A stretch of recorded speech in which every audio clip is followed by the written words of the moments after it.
In our cozy little home, life often felt like a well-orchestrated symphony, each day flowing into the next with a comforting regularity.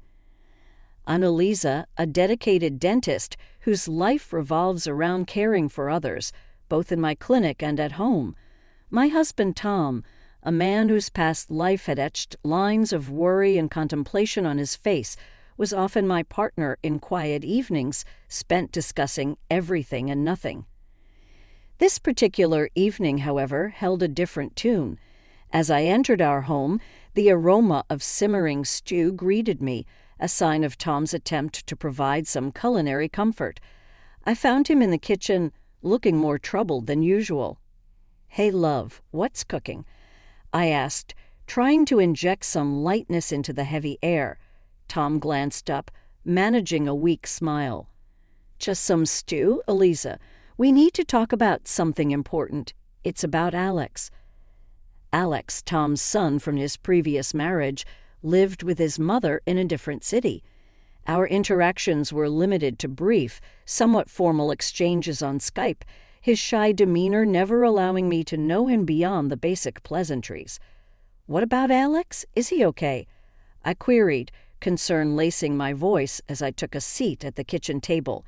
Tom joined me, his hands clasped together, the weight of his words gathering like storm clouds. "He's fine health-wise, but he's been given a chance to follow his dream of forming a band. He's really passionate about it, Eliza, but, well, he needs our financial help." I leaned in, listening intently. "How much does he need?" I asked, my mind already sifting through our finances. Tom hesitated, then uttered, "Around $10,000. It's for the equipment, some studio time, things like that." I took a deep breath, the number settling in my mind. "That's a significant amount, Tom. But if it's for his dream, tell me, have you seen any of his work? Is he serious about this path?" He nodded vigorously. "I've heard some of his music during our calls. He spends every spare moment he has on it. I believe in him, Eliza." I watched the earnest look in his eyes, a father's love mingling with hope. "All right, Tom, if you believe this is right." "I trust your judgment. Let's support Alex, but let's also ensure it's a wise decision. We should probably have a chat with him, understand his plan a little better." Tom's face lit up with a mixture of relief and gratitude. "Thank you, Eliza. This means the world to him and to me. And yes, let's arrange a call with him soon." As we sat there planning our next steps, I couldn't help but feel a mixture of excitement and apprehension.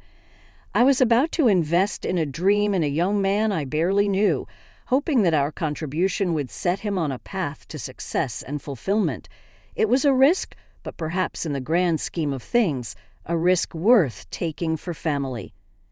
Months slipped by after the first financial aid for Tom's son, Alex. Life resumed its usual pace, with my dental practice bustling and Tom's work steady. Then, one evening as autumn leaves began to paint the ground in hues of amber and gold, Tom approached me with a familiar hesitancy in his eyes. "Eliza, can we talk about something?" he asked, his voice carrying an edge of discomfort. I nodded, setting aside the book I was reading. "Of course, what's on your mind?" "It's about Alex again," he said, his gaze avoiding mine. "He's making great progress with his music, really diving into it. But he needs more support. Another $10,000. I felt a twinge of surprise, my eyebrows knitting together in concern. "Another $10,000? But we just provided for his initial setup. What does he need this time?" Tom's fingers fidgeted with the hem of his shirt. "He's looking to upgrade some equipment, maybe get into a better studio. It's just that things are getting more serious for him now." I sighed, a sense of unsettling in me. "I understand wanting to support Alex, but we need to be mindful. We're talking about a lot of money here. I earn well, but these are hard-earned savings. We need to think about our future, too." Tom's face turned a shade darker, his voice raising slightly. "But it's for Alex, Eliza, my son. Don't you think he deserves this chance?" "Of course I do," I replied, my voice firm yet calm. "But I also believe in responsible support. We can't just keep handing out money without understanding the full picture." The conversation grew heated, our words a volley of concern and frustration. Then suddenly, Tom's demeanor shifted from defensive to outright angry. "You just don't understand, Eliza. You're not a parent. You don't know what it's like to want to give everything to your child," he said, his words cutting deep, leaving me in stunned silence. Days turned into a week, and Tom's absence stretched on. I was left to ponder the situation alone, my concern for Alex's future wrestling with my dismay at Tom's reaction. When Tom finally returned, his demeanor had softened, but the underlying issue remained unresolved. "I'm sorry, Eliza," he said, his voice low. "I shouldn't have exploded like that. It's just, I want to do right by Alex." I nodded, accepting his apology, but feeling the distance between us. "I understand, Tom, but we need to be a team in this, especially when it comes to big decisions." Reluctantly, I agreed to the additional support for Alex, my heart heavy with apprehension. Tom's immediate switch back to his affectionate self was a relief, but also a reminder of the fragile balance we were treading. The cycle of financial requests for Tom's son had become a recurring theme, straining not just our bank account, but also the very fabric of our relationship. Just as the leaves began to shift to the fiery colors of fall, Tom approached me again, his demeanor more desperate than before. "Eliza, we need to talk about Alex again," he began, avoiding my gaze. I sat down, a sense of dread filling the air. "What is it this time, Tom?" He fidgeted, clearly uncomfortable. "It's a big opportunity for him. A chance to go on a tour with his band. He needs our help, Eliza. He needs $30,000. I was taken aback, the figure echoing in my mind like a bad joke. $30,000, Tom. This is getting out of hand. We've been supportive, but this is too much." Tom's face flushed with frustration. "But it's for his future, Eliza. Can't you see? He could make it big." I stood up, feeling the tension like a physical force between us. "And I want to support him, but not blindly. We've never even seen him play. We don't know if this band is real or just a whim. We need some kind of proof, Tom."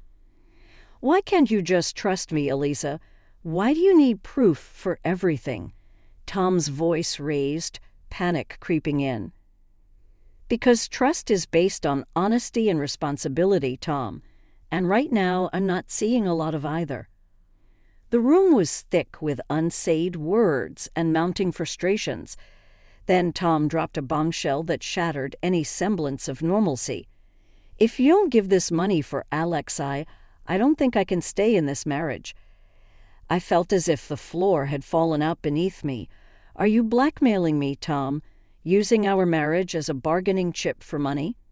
He didn't answer, his silence speaking volumes. I realized then that our issues ran deeper than I had ever imagined. This was about more than money. It was about respect, trust, and the balance of power in our relationship. "I need time to think," I said, finally, my voice hollow. "This isn't something I can decide right now." Tom stormed out, leaving me alone with my swirling thoughts. I knew something had to change.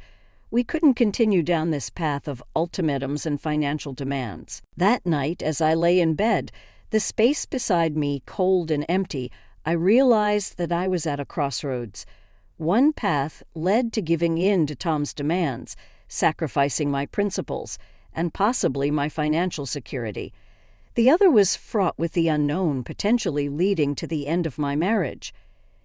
In the quiet of our home, I sat down with my laptop, a sense of unease stirring within me as I navigated to Alex's Instagram page. The images that greeted me were far from what I expected of a struggling musician: lavish parties, designer clothes, exotic locations. It all painted a picture of luxury that belied the story we'd been told. I needed answers directly from Alex. I called him on Skype, ensuring the video recording was on, ready to confront him about the inconsistencies. He answered, his face a mask of casual indifference. "Alex, we need to talk about the money your dad and I have been sending you." I began, my tone firm. He shrugged nonchalantly. "What about it?" I didn't mince words. "I've seen your Instagram. Your lifestyle doesn't match up with needing money for a band. I'm not sending any more money." His face changed then, the cool facade slipping into something darker. "You have no idea who you're dealing with. I have connections, people that can make life very unpleasant for you." I felt a chill at his threat, but I didn't waver. "Alex, I've been recording this conversation. Threatening me is a serious offense. I can take this to the police." The bravado drained from his face, leaving behind a pale, frightened boy. Tears welled up in his eyes as he realized the gravity of his actions. "Please, no, I was just talking big. I'm not in any gang. I don't want any trouble with the police." His sudden shift from intimidation to desperation made me pause. He was on the verge of revealing something more, something that might explain the bizarre turn of events. "All right, Alex, let's hear it then. What's going on?" I said, my heart pounding. Through sobs, Alex began to unravel the web of lies. It started off small, just me wanting some extra cash. But then I found something about Dad. I leaned forward, my heart pounding. "What did you find about your dad, Alex?" He wiped his eyes, taking a shaky breath. "I found out he was seeing someone. Not just anyone, someone from his past. I took pictures, threatened to tell you unless he kept sending money." My world spun with his confession. "Tom has been unfaithful, and you've been blackmailing him?" Alex nodded miserably. "Yes, I never meant for it to get this far. I wanted to live a certain way, and when I found out about Dad, it seemed like an easy way to keep the money coming." I felt a mix of anger and pity. "Alex, do you realize how serious this is? Blackmail is a crime. And your father, how could he?" He sniffled, looking down. I know, it's messed up. I don't know. I got in too deep. But I swear, Eliza, I don't want to cause any more trouble. I'll stop. I'll figure something else out." I sighed, the weight of the situation heavy on my shoulders. And the band, the tours, all of that was just a lie. He nodded again. "Yeah, I'm sorry. I like music, sure, but there was no band. I just needed a story for the money." I sat back, processing everything. My husband had been unfaithful, my stepson a blackmailer. The foundation of my family was cracked and broken. "Alex, I need to talk to your father about this. And you need to sort yourself out. This isn't the way to go through life," I said, a small glimmer of understanding in his eyes. "I know, I'm sorry, Eliza. Really," he said. As the call ended, I was left in a silent house, the echo of Alex's confessions ringing in my ears. The lies were unraveling, revealing a painful truth. I could no longer ignore it. I knew the next step was confronting Tom, but a part of me dreaded what that confrontation would bring. The man I had built a life with was a stranger and our marriage a facade. I needed to gather my strength for the conversation ahead. It would be the most challenging of my life. The house felt unbearably quiet as I waited for Tom to return. The ticking of the clock seemed to echo my racing heart, each minute stretching longer than the last. When I finally heard the turn of the key in the lock, my stomach knotted with anxiety. Tom entered immediately, sensing the storm brewing in the air. "Eliza, what's wrong? You look like you're about to explode," he said. I took a deep breath, steadying myself. "Tom, we need to talk. Now." He hesitated, then nodded, taking a seat across from me. "What's it about?" I didn't beat around the bush.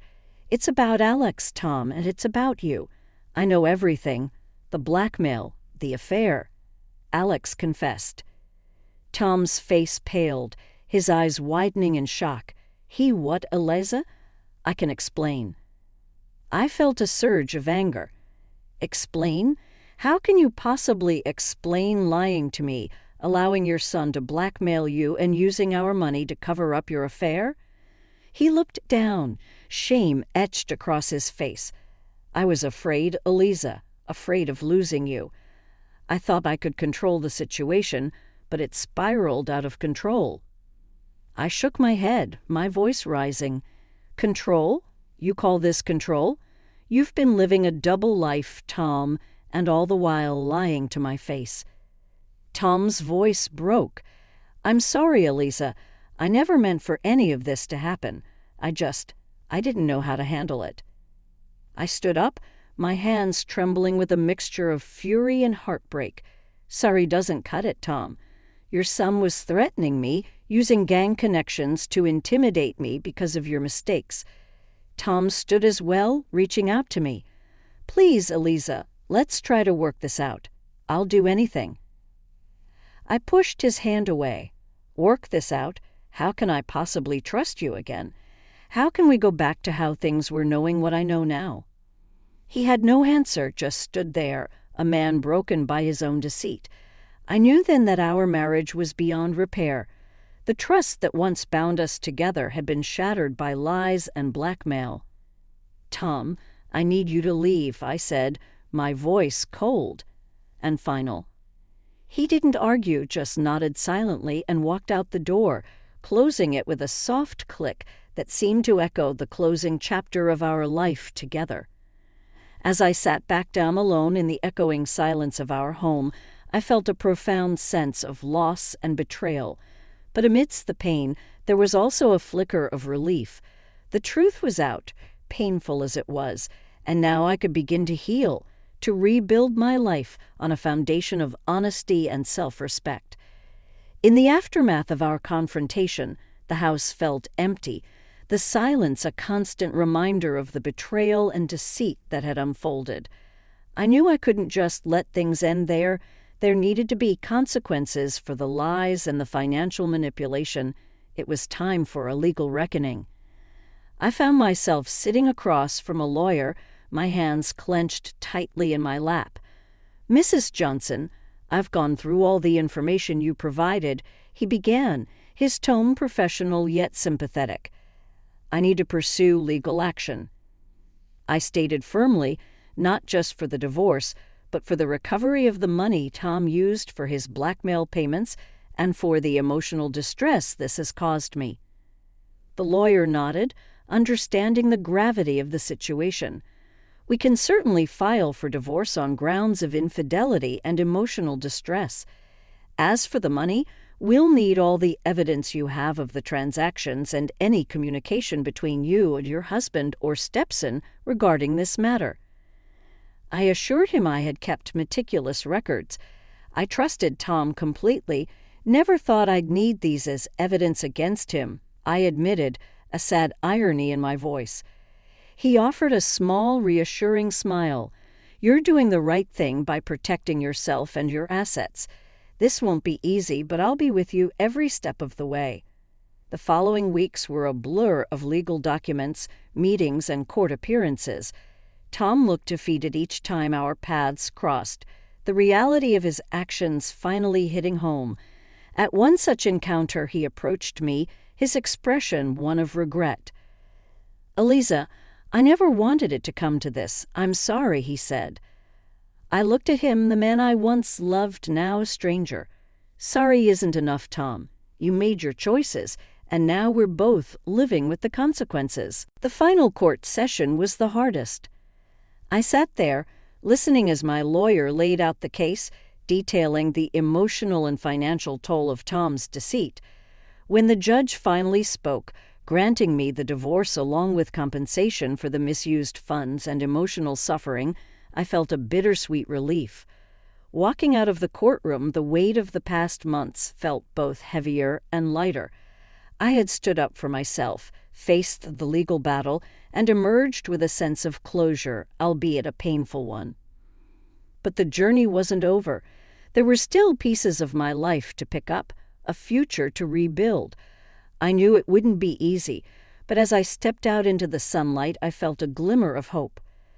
I decided to visit my old friend and confidant, Martha, who had been a pillar of support through my ordeal. As I entered her cozy living room, she greeted me with a warm, knowing smile. "Eliza, look at you. How are you holding up?" she asked, ushering me to sit.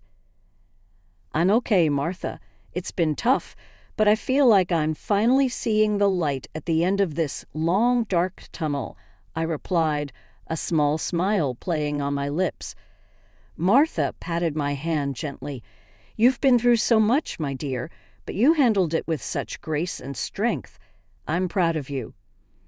I nodded, feeling a sense of pride myself. It was hard, Martha, facing Tom in court, unraveling all the lies. But I stood up for myself, and now it's time for a new beginning. Martha's eyes twinkled with encouragement.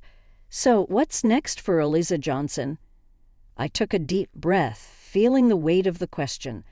"First, I think I need some time to heal, to rediscover who I am outside of this whole mess. Then I want to focus on my work, maybe even take a vacation, something I haven't done in years." "Sounds like a plan," Martha replied warmly. "And remember, Eliza, this is your chance to rewrite your story on your own terms." Her words resonated within me. Yes, I had been through a storm, but now I had the opportunity to chart my own course. In the following weeks, I immersed myself in work and self-care. I took up yoga, started reading more, and even planned a solo trip to a place I'd always wanted to visit. Life without Tom was different, but it was mine to shape. One evening, as I was preparing for my trip, the doorbell rang. It was Alex. He stood there, looking nervous and remorseful. "Eliza, I just wanted to say I'm sorry, face to face, for everything," he stammered. I regarded him, seeing not the aggressive young man from our Skype call, but a remorseful lost boy. "Thank you, Alex. I hope you've learned from this and that you're making changes for the better." He nodded earnestly. "I am, and I owe it to you for standing up to me. You helped me see how wrong I was." I smiled slightly, acknowledging his apology. "Take care of yourself, Alex, and make good choices, okay?" As he walked away, I closed the door and turned back to my own path, feeling a sense of closure. The journey had been arduous, but I emerged stronger, wiser, and ready for whatever lay ahead. The sun set in a blaze of glory, its vibrant hues a promise of the new chapter awaiting me, a chapter of healing, growth, and self-discovery. A new horizon was before me, and I stepped forward with determination and hope, ready to embrace whatever the future held.